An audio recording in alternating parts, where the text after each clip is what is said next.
Hello friends, कैसे हैं आप सब? बढ़िया। चलिए अभी हम देखते हैं प्रतिशत पर आधारित कुछ महत्वपूर्ण प्रश्न।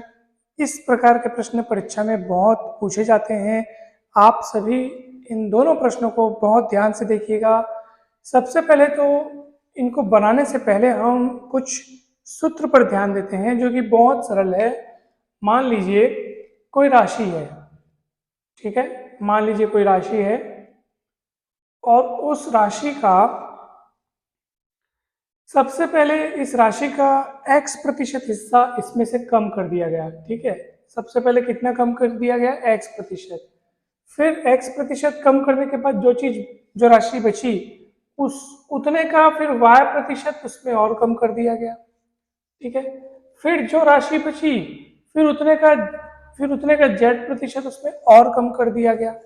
अब जो राशि बची मान लो वो a है। ध्यान से समझिएगा, कोई राशि है, उस राशि का x% कम कर दिए, कम करने के बाद जितना जो बचा उसका y% और कम कर दिए, फिर जो बचा उसका z% और कम कर दिए, और कम करने के बाद जो राशि बच गई उसको a कहा हमने।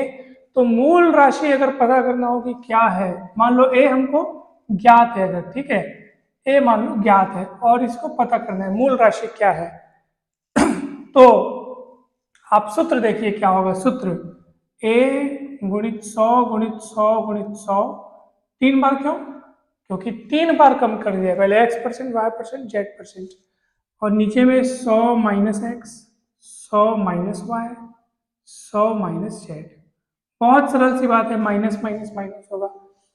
अगर मान लो कोई राशि है उसमें x% उसका x% बढ़ाए, फिर जो बढ़ के मिला उसका y% और बढ़ाए, फिर जो बढ़ के मिला उसका z% और बढ़ाए। अब मान लो बढ़ बढ़ के हो गई राशि अगर a है, ठीक है। अगर आपको मूल राशि ज्ञात करनी है तब यहाँ पे प्लस प्लस कर देना है, यानी अगर आप बढ़ाते जा रहे हैं तो प्लस करना है और घटाते जा रहे हैं तो माइनस करना है। इतना ही करना है आपको और कुछ नहीं करना है, और ये आपको मूल राशि मिल जाएगी। बहुत सरल कार्य है, घबराना नहीं है। चलिए पहला प्रश्न देखते हैं अपन। किसी राशि में से 10% घटाने के बाद जो शेष बचता है उसका 20% फिर उसमें से घटा लिया जाता है। अब इसके बाद 3600 रुपये बच जाते हैं, तो मूल राशि क्या है? यानी ए की वैल्यू दे दी गई 3600, ठीक है। ए की वैल्यू 3600 गुणित टोटल कितने बार कम किया जाता है? 2 बार। पहले 10%, 20, फिर 20%, यानी 2 बार कम किया जाता है, तो 2 बार 100 लिखो। अब 100 प्लस की माइनस, क्योंकि यहाँ कम किया जा रहा है ना। ऑब्वियस सी बात है, सीधी सी बात है, आप कम कर रहे हो, इसका मतलब क्या है बताओ?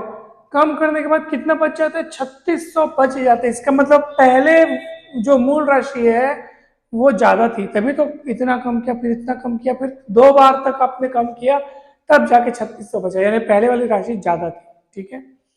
तो ज्यादा ज्यादा कब मिलेगा? जब आप ऐसी चीज के गुणा करें जिसकी वैल्यू क्या हो? 1 से ज्यादा हो। तो 100/100 माइनस एक्स 1 से ज्यादा है, 100/100 माइनस वाई 1 से ज्यादा है, 100/100 माइनस जेड 1 से ज्यादा है। जब नीचे की राशि कम हो और ऊपर की राशि ज्यादा हो तो इस भिन्न का जो मान है वो 1 से ज्यादा होता है। और हम मूल राशि पता करने जा रहे हैं, तो मूल राशि शेष बची राशि से ज्यादा ही है, क्योंकि कम किया जा रहा है यहाँ पे। पहले इतना घटाया, फिर इतना घटाया, तब जाके इतना बचा, मतलब पहले वाला राशि ज्यादा है, ठीक है।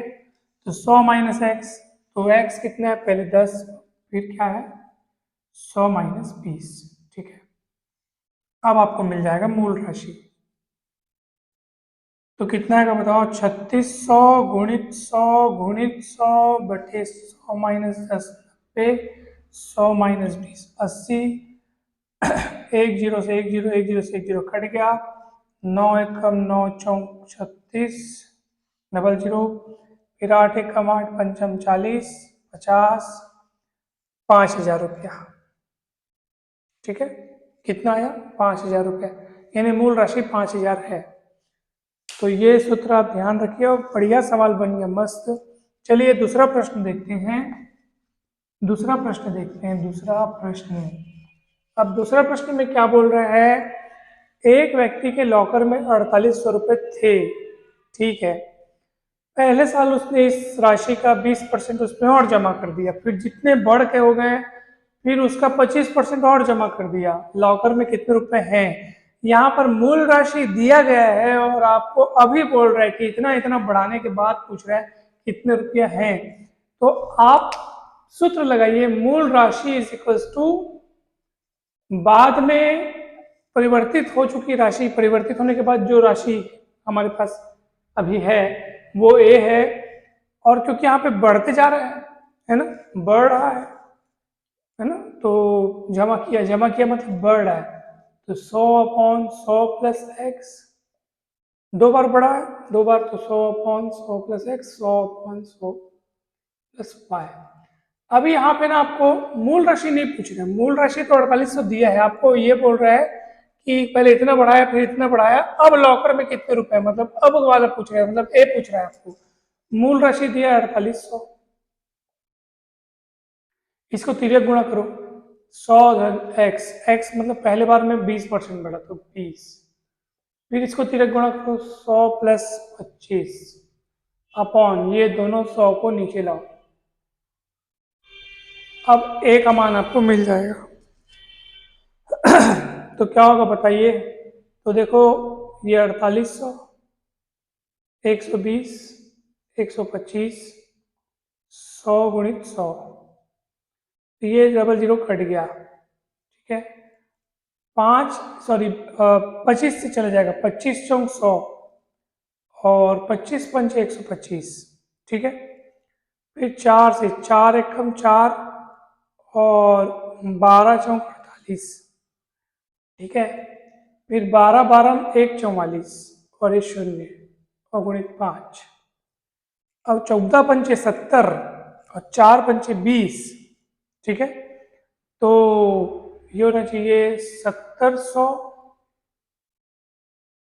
और फिर क्या बोलते हैं 4 पंचे 20, यानी कि हो जाएगा 40 पंचे 200 और 7200, यानी कि 7200, इतना आपका आंसर आ गया, बढ़ के राशि इतनी हो जाएगी 7200, ठीक है। देखो 40 पंचे 200 और 40 हटा करके अगर इसको देखोगे तो आप ये हो जाएगा 1400, तो 1400 गुणित 5 कितना हो जाएगा 7000, और 40 पंचे 200 और जोड़ दो तो 7000 में 200 जोड़ोगे तो 7200, तो ये आपका आंसर हो गया कि बढ़ के जो टोटल राशि हो चुकी है, तो अब लॉकर में कितने रुपया है, तो 7200 रुपया है, ठीक है। तो इस प्रकार से आप इस प्रश्न को बना सकते हैं, काफ़ी आसान है, बहुत सरल है। तो हम आशा करते हैं कि ये वीडियो आपको काफ़ी अच्छा लगा होगा। वीडियो अच्छा लगा हो तो ज़रूर लाइक करें, ठीक है। बस आपको करना है कि जैसे राशि में कम कम होते जा रहा है तो यहाँ माइनस, और बढ़ते जा रहे थे प्लस प्लस, ठीक है, इतना ही ध्यान रखना है। कौन सी मूल राशि है और कौन सी परिवर्तित होने के बाद जो राशि शेष है, बढ़ के या घट के जो भी है, वो ए है, बाद वाली ए है और ये मूल राशि है। इस सवाल में हमको मूल राशि पूछा था और इस सवाल में हमको मूल राशि दिया हुआ है, आपको अब लॉगर में कितने रुपए यानी कि वर्तमान की राशि पूछ रहा है, ठीक है। तो यहाँ पर आपको ए पूछ रहा है तो हमने ए निकाला यहाँ पे। तो प्रश्न को ध्यान से पढ़ने के बाद ही आप उसको अच्छे से हल कर सकते हैं। तो हमें आशा है कि ये वीडियो आपको काफ़ी पसंद आया होगा। मैथ्स के सारे टॉपिक्स को बहुत अच्छे से समझने के लिए चैनल को जरूर सब्सक्राइब करें, वीडियो अच्छा लगा हो तो लाइक करें और शेयर तो जरूर करें। आप सभी का बहुत बहुत धन्यवाद।